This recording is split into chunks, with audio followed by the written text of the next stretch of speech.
படையப்பா படத்துல தலைவர் பெண்களை 3 வகையா பிரிச்சிருப்பாரு. அந்த மாரி ஆண்கள்ல எத்தன வகை இருக்காங்க அப்படின்னு உங்களுக்கு தெரியுமா?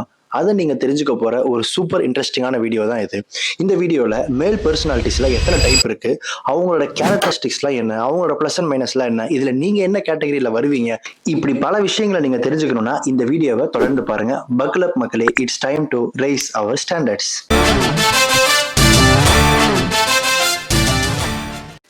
ஹலோ மக்களே, நான் உங்க ஹரிஷ். இந்த உலகத்துல எல்லாரும் ஒரே மாதிரி இருக்க மாட்டாங்க. ஆனா மேல் பர்சனாலிட்டிஸை பத்தி ரிசர்ச் பண்றப்போ அவங்களுடைய நேச்சர், அவங்க ஒரு சுச்சுவேஷன் வந்தா எப்படி ரியாக்ட் பண்ணுவாங்க, அவங்களோட டெசிஷன் மேக்கிங் எபிலிட்டி, இது எல்லாத்தையும் வச்சு அவங்கள பத்தி படிக்கிறப்போ ஒரு பேட்டர்னை கண்டுபிடிக்கிறாங்க. அந்த பேட்டர்னை வச்சு அவங்களோட சைக்காலஜிக்கல் தாட் ப்ராசஸ் எப்படி ஒர்க் ஆகுது அப்படிங்கிறத வச்சு மேல் பர்சனாலிட்டிஸை alpha, beta, gamma, omega, sigma, delta இப்படின்னு 6 வகையா பிரிச்சிருக்காங்க. இந்த 6 பர்சனாலிட்டிஸும் அவங்களோட கேரக்டர்ஸ், பிளஸ் அண்ட் மைனஸ் இதெல்லாம் என்னென்ன அப்படிங்கிற எல்லா மேட்டரையும் இப்போ ஒன்னொன்னா பார்க்க போறோம். First alpha male. ஆல்பா மேல்னா இந்த அனிமல் படத்துல, அர்ஜுன் ரெட்டி படத்துல எல்லாம் காட்டுற மாதிரி பொண்ணுங்க கிட்ட போய் ரூடா சைக்கோத்தனமா பிஹேவ் பண்ணுவாங்களா, அது கிடையாது. ஸ்டோன் ஏஜ்ல ஃபுட் சைன்ல பாத்தீங்கன்னா நம்மளை விட ஸ்ட்ராங்கான பல மிருகங்கள்லாம் இருந்திருக்கு. ஆனா அது எல்லாமே இருந்தும் ஹியூமன்ஸ் இன்னைக்கு இந்த உலகத்தையே டாமினேட் பண்றாங்கன்னா அதுக்கு காரணம் நாம கூட்டமா வாழ்ந்ததுதான். அப்படி நம்ம கூட்டமா வாழ்றப்போ அந்த கூட்டத்தை வழி நடத்துறதுக்கும் பெரிய பெரிய விலங்குகள்ட்ட இருந்து நம்ம காப்பாத்துறதுக்கும் ஒரு தலைவன் தேவைப்பட்டாங்க. அப்ப அந்த கூட்டத்திலேயே யாரு ரொம்ப ஸ்ட்ராங்கான டாமினண்டான பர்சனாலிட்டியா இருக்காங்களோ அவங்கள அந்த கூட்டத்துக்கு தலைவனாக்கி அவங்களுக்கு கீழே எல்லாரும் இருந்து கூட்டம் கூட்டமா தான் பெரிய பெரிய விலங்குகளை எல்லாம் நாம தோக்கடிச்சு இன்னைக்கு இவ்வளவு பெரிய டாமினண்டான ஸ்பீசியஸா இருக்கும். அந்த மாதிரி உருவானதுதான் இந்த ஆல்பா மேல் அப்படிங்கிறது. ஆல்பா மேல்ஸோட கேரக்டர்ஸ் எல்லாம் என்னன்னா, இவங்க நேச்சுரலி ரொம்ப டாமினண்டான, அட்ராக்டிவான, கான்பிடென்டான பர்சனாலிட்டியா இருப்பாங்க. ஒரு கூட்டத்துல இவங்க பேசினா மத்தவங்க எல்லாம் ஆட்டோமேட்டிக்கா இவங்க பேசுறத கேட்கற அளவுக்கு அவங்க கிட்ட ஒரு கரிஷ்மா இருக்கும். இயற்கையிலேயே ஒரு சோசியல் ஹைரார்கில லீடருக்கு உண்டான குவாலிட்டிஸோட இருக்கிறவங்க தான் ஆல்பா மேல். ஆல்பா மேல்ஸோட strength leadership skills, high self confidence, naturally inspiring others. இவங்களோட மைனஸ் பாயிண்ட் ரொம்ப அரகண்டா இருப்பாங்க. சில டைம் மற்றவங்க சொல்றதை இவங்க கேட்கவே மாட்டாங்க. இந்த கேரக்டர்ஸ்லாம் உங்களுக்கு இருக்குன்னு தோணுச்சுன்னா நீங்களும் ஒரு ஆல்பா மேல் தான். ரெண்டாவது பீட்டா மேல்ஸ். பீட்டா மேல்ஸ்னா ஒரு கூட்டத்துல ரொம்ப ரொம்ப முக்கியமான ஆளா இவங்க இருப்பாங்க. ஆனா தலைமை பொறுப்புல இல்லாம அதுக்கு அடுத்த இடத்துல சப்போர்ட்டிவ் ரோல்ல இருப்பாங்க. ஒரு சிஎம்க்கு மினிஸ்டர் மாதிரி, ஒரு கிங்குக்கு ஒரு தளபதி மாதிரி, ஒரு ஹீரோக்கு ஹீரோ ஃப்ரெண்ட் ஒருத்தர் கூடவே இருப்பார்ல, அந்த மாதிரி செகண்டரி ரோல், சப்போர்ட்டிவ் ரோலை பிளே பண்ணக்கூடிய கேரக்டர்ஸ் தான் இந்த பீட்டா மேல்ஸ். பீட்டா மேல்ஸோட கேரக்டர்ஸ் என்னன்னா, இவங்க சப்போர்ட்டிவ் ரோல்ல இருக்காங்களா, அப்ப பிரைமரி ரோல்ல ஒரு மேனேஜர் இடத்துல ஒருத்தங்க இருப்பாங்க, அவங்க சொல்றத ரொம்ப லாயலா கேட்டு நடப்பாங்க. ஒரு லாயலான ஒரு எம்ப்ளாயியா, லாயலான ஃப்ரெண்டா இருப்பாங்க. இவங்க ஒரு இடத்துல போனா அந்த இடத்துக்கு டாமினேட் பண்ணணும் அப்படின்னு நினைக்க மாட்டாங்க. ரொம்ப சப்போர்ட்டிவா, அனுசரணையா இருக்கணும் அப்படின்னு யோசிப்பாங்க. பீட்டா மேல்ஸோட பிளஸ் ஈஸி கோயிங்கா இருப்பாங்க, பயங்கரமான டீம் பிளேயர்ஸா இருப்பாங்க. They will be a very good listeners. இவங்களுடைய மைனஸ் பாயிண்ட்ஸ், சில டைம் இவங்களுக்கு செல்ஃப் கான்ஃபிடன்ஸ் இருக்காது. அவங்களுக்கான ரெக்கக்னைசேஷனும் சில டைம் கிடைக்காம போயிடும். நான் போய் ஒரு குரூப்ல நாட்டாமெல்லாம் பண்ண மாட்டேன், ஆனா நான் இல்லாம அந்த குரூப்பே இல்லை அப்படிங்கிற ஒரு பர்சனாலிட்டியா நீங்க இருந்தீங்கன்னா நீங்களும் ஒரு பீட்டா மேல் தான். மூணாவது டெல்டா மேல்ஸ். ஃபர்ஸ்ட் பெஞ்சும் இல்லை, லாஸ்ட் பெஞ்சும் இல்லை, மிடில் பெஞ்சில் நான் பாட்டு உக்காந்துருப்பேன், சொல்ற வேலையை செய்வேன், படிப்பேன், நார்மலாக ஒரு மார்க் வாங்குவேன், ஆஃபீஸ்க்கு போனால் பாஸ் என்ன சொல்றாரோ செய்வேன், கல்யாணம் பண்ணிட்டு ஒரு நார்மலான லைஃப்பை லீட் பண்ணிட்டு எந்த பிரச்சனைக்கும் போகாம, ரொம்ப பெரிய ஆம்பிஷன்ஸும் இல்லாமல், சோசியல் ஹைரார்கியில் எந்த ஒரு பெரிய பெரிய அத்தாரிட்டேட்டிவ் பொசிஷன்ஸ்லையும் இல்லாமல் ஒரு நார்மல் லைஃப்பை லீட் பண்ணணும்னு யோசிக்கிறவங்க தான் டெல்டா மேல்ஸ் என்கின்ற மிடில் பெஞ்சர்ஸ்.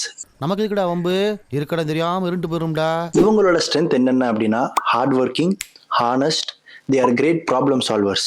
இவங்க கிட்ட இருக்கிற பிரச்சனை என்னன்னா, பெருசா யோசிக்கவே மாட்டாங்க. அவங்களுக்கான ரெக்கக்னைசேஷனும் பெருசா எப்பவுமே சொசைட்டில கிடைக்காது. இருக்கிற இடம் தெரியாம இருந்துட்டு போயிடணும்ப்பா வாழ்க்கையில அப்படின்னு நீங்க யோசிச்சீங்கன்னா நீங்களும் ஒரு டெல்டா மேல் தான். நாலாவது காமா மேல்ஸ். லைஃப் போரிங்கா இருக்கக்கூடாது, எக்ஸைட்டிங்கா இருக்கணும், நாம புது புது விஷயங்களை கத்துக்கணும், புது ஹாபிஸ், புது ஐடியாஸ், புது அட்வென்ச்சர்ஸ் இப்படின்னு வெர்ஸ்டைலா யோசிக்கிற ஒரு மைண்ட் செட் இருக்கிறவங்க தான் காமா மேல்ஸ். இவங்களுடைய கேரக்டர்ஸ் எப்படி இருக்குன்னா, ஒரே மாதிரி போரிங்கா இருக்கக்கூடாது, புது புது விஷயங்களை ட்ரை பண்ணி அதுக்கு நம்ம அடாப்ட் ஆகணும், பர்சனாலிட்டி டெவலப்மெண்ட், பர்சனல் க்ரோத் இதுலெல்லாம் ரொம்ப இன்ட்ரெஸ்டடா இருக்கணும் அப்படின்னு யோசிப்பாங்க. காமா மேல்ஸோட ஸ்ட்ரென்த் என்னன்னா, எந்த சுச்சுவேஷனா இருந்தாலும் ஈஸியா அடாப்ட் பண்ணிப்பாங்க, செல்ஃப் இம்ப்ரூவ்மெண்ட்ல ரொம்ப இன்ட்ரெஸ்டடா இருப்பாங்க. அவங்களுடைய ஒர்க் லைஃப் பேலன்ஸ், அவங்களோட கோல்ஸ் அண்ட் ஃப்ரீ டைம்ஸ் இது எல்லாத்தையும் கரெக்டா பேலன்ஸ் பண்ணக்கூடிய கெப்பாசிட்டி இருக்கிறவங்க. இவங்களுடைய வீக்னஸ் என்னன்னா, ரொம்ப இன்ட்ரெஸ்ட் ஆகி நிறைய விஷயங்கள் அவங்கள கமிட் பண்ணிப்பாங்க. அப்படி பண்றதுனாலயே நம்ம என்ன பண்ணிட்டு இருக்கோம், எங்க போயிட்டு இருக்கோம் அப்படிங்கிற ஒரு டைரக்ஷன் இல்லாம சில டைம் ரொம்ப கன்ஃபியூஸ்டா ஆயிடுவாங்க. இதெல்லாம் வச்சு பார்க்குறப்போ நானும் இந்த கேட்டகரியில தான் வருவேன்னு நினைக்கிறேன். ஸோ நிறைய விஷயங்கள புதுசா ட்ரை பண்ணணும் அப்படின்ற ஒரு ஆர்வத்தோட லைஃப்பை நீங்க அப்ரோச் பண்ணணும் அப்படின்ற மைண்ட் செட் உங்களுக்கு இருந்ததுன்னா நீங்களும் ஒரு காமா மேல் தான். Last 2 omega males and sigma males. இது 2மே கிட்டத்தட்ட ஒன்று தான், ஆனா ஒன்று கிடையாது. இவங்க 2 பேருமே சொசைட்டி ஒரு மனுஷன் இப்படி இப்படிலாம் இருக்கணும் அப்படின்னு சில டேர்ம்ஸ் அண்ட் கண்டிஷன்ஸ்லாம் வச்சிருப்பாங்கல்ல. இதுபடிலாம் நான் ஏன் இருக்கணும், நான் எனக்கு பிடிச்ச மாதிரி தான் இருப்பேன் அப்படின்னு இண்டிபெண்டா யோசிச்சு அவங்களுக்கு என்ன பிடிக்குதோ அதை செய்யக்கூடிய கேரக்டர்ஸ் தான் இந்த ஒமேகா அண்ட் சிக்மா மேல்ஸ். இப்ப இவங்க 2 பேருக்கும் இருக்கக்கூடிய மிகப்பெரிய வித்தியாசம் என்னன்னா, ஒமேகா மேல்ஸ் அப்படிங்கிறவங்க மாஸ்டர் படத்துல வர்ற ஜேடி மாதிரி, நான் இந்த டேர்ம்ஸ் அண்ட் கண்டிஷன்ஸ்க்குலாம் இருக்க மாட்டேன், எனக்கு பிடிச்ச மாதிரி தான் நான் இருப்பேன் அப்படின்னு ஜோன் அவுட் ஆகி தனியா அவங்களுக்கு பிடிச்ச மாதிரி லைஃப்பை லீட் பண்ணிட்டு இருப்பாங்க. சிக்மா மேல்ஸ் அப்படின்றவங்க பஞ்சவன் பாரிவேந்தன் மாதிரி, நான் ஜோன் அவுட் ஆகி தான் இருப்பேன், ஆனா நான் மிகப்பெரிய ஆம்பிஷன்ஸோட, அதாவது ஒரு ஆல்பா மேல் தான் பட் வித்தவுட் ஏ கிரவுட், நான் ஒரு மிகப்பெரிய ஆம்பிஷனோட என்னுடைய இண்டிபெண்டன்ட் அப்ரோச்ல அதை நான் பண்ணுவேன் அப்படிங்கிற மாதிரி துண்டா தனியா வந்து அவங்களுக்கு பிடிச்ச மாதிரி லைஃபை ஆம்பிஷியஸா லீட் பண்றவங்க. ஒமேகா மேல்ன்றவங்க ஆம்பிஷன்லாம் இல்லப்பா, நான் ஜோன் அவுட் ஆகி எனக்கு பிடிச்ச மாதிரி இருப்பேன் அப்படின்னு யோசிக்கிறவங்க. இதுதான் omega and sigma males. So நான் ஜோன் அவுட் ஆகி எனக்கு பிடிச்ச மாதிரி இருக்கணும் அப்படின்னு யோசிக்கிற டைப் அப்படின்னா நீங்க ஒமேகா. அப்படியே நான் ஜோன் அவுட் ஆகி எனக்கு பிடிச்ச மாதிரி நான் சாதிக்கணும் அப்படின்னு யோசிச்சா நீங்க சிக்மா. ஒமேகா அண்ட் சிக்மா மேல்ஸ்க்கு காமனா இருக்கக்கூடிய பிளஸ் பாயிண்ட்ஸ், இவங்க 2 பேரும் சோசியல் எக்ஸ்பெக்டேஷன்ஸை பத்தி கவலைப்பட மாட்டாங்க, ரொம்ப செல்ஃப் ரிலேட்டா யாரையும் டிபெண்ட் பண்ணாம இருப்பாங்க, ரொம்ப இன்டெலிஜென்ட்டா இண்டிபெண்டா யோசிக்கக்கூடிய கெப்பாசிட்டியோட இருப்பாங்க. இவங்களுக்கு இருக்கிற மைனஸ் பாயிண்ட், இவங்க தனியா இருக்கிறதுனாலயே இவங்க ரொம்ப அரகண்ட் அப்படின்னு நிறைய பேர் நினைக்கலாம். இவங்களுக்கு ஒரு கூட்டத்தோட மிங்கிள் ஆகி ஒரு சொசைட்டியோட மிங்கிள் ஆகிறதுலயே இவங்களுக்கு வந்துட்டு ஒரு நெட்வொர்க்கிங் இஷ்யூஸ்லாம் இருக்கும். ஸோ தட்ஸ் இட் மக்களே. இந்த 6 பர்சனாலிட்டி டைப்ஸ்ல நீங்க எந்த டைப் அப்படின்னு உங்களுக்கு தோணுது அப்படிங்கிறத கமெண்ட் செக்ஷன்ல சொல்லுங்க. நம்ம சேனல்ல புதுசா இந்த மாதிரி ஒரு டாபிக் ட்ரை பண்ணியிருக்கோம். இதை பத்தின உங்க ஃபீட்பேக் இல்ல வேற ஏதாவது டாபிக் பத்தி பேசணும் இல்ல வேற எந்த சஜஷனா இருந்தாலும் அதையும் கமெண்ட் செக்ஷன்ல சொல்லுங்க. இந்த சேனலுடைய நீஷே நோக்கம், நான் பேசுற விதம், இந்த கான்டென்ட் இதெல்லாம் உங்களுக்கு பிடிச்சிருந்தது அப்படின்னா சப்ஸ்கிரைப் பட்டன் அமைத்தி நம்மளோட சின்ன ஃபேமிலியில ஜாயின் பண்ணி சப்போர்ட் பண்ணுங்க. வீடியோ கடைசி வரைக்கும் பார்த்த ஒவ்வொரு நல்ல உள்ளத்துக்கும் என்னோட நன்றி. தேங்க்ஸ் ஃபார் வாட்சிங்.